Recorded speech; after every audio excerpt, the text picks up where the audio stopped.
रात की खामोशी में जब हवाएं सता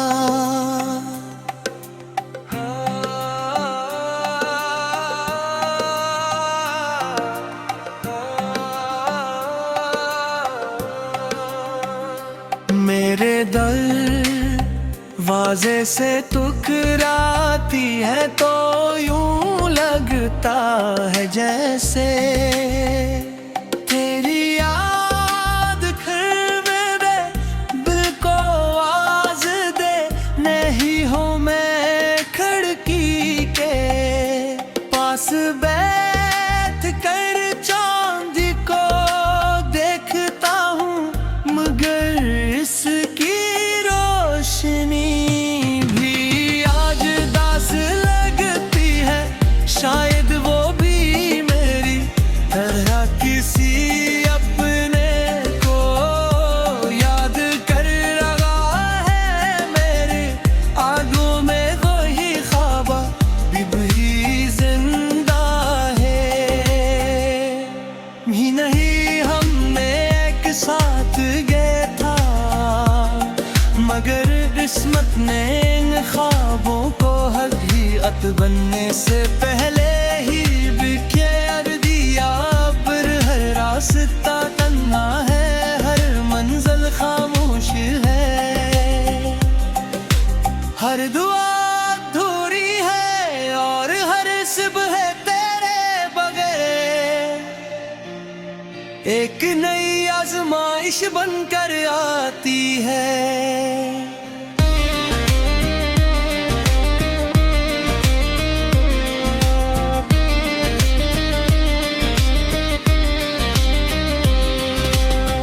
मैंने मोहब्बत को इबादत समझ कर चाहा, तेरे नाम को अपनी दुआ में शामिल किया था। अपनी हर खुशी को तेरे कदमों में रख दिया था, मगर शायद मेरा नसीब सिर्फ इंतजार था। शायद मेरी किस्मत में सरफों आंसू लिखे गए थे जो किसी को दिखाई नहीं देते। मैं लोगों के सामने मुस्कुरा लेता हूँ, मगर रात के अंधेरे में मेरा दिल खामोशी से रोता रहता है। हर धड़कन तेरे नाम की सदा देती है, हर सांस तेरे लौटाने की उम्मीद रखती है। मगर वक्त की दीवारी किसी की आहट वापस नहीं लाती है। कभी तुमने मेरा हाथ पाम कर कहा था कि चाहे मौसम बदल जाए, दुनिया बदल जाए, हम कभी एक दूसरे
जिस्म क्यों लचे, क्योंकि मोहब्बत ही साथ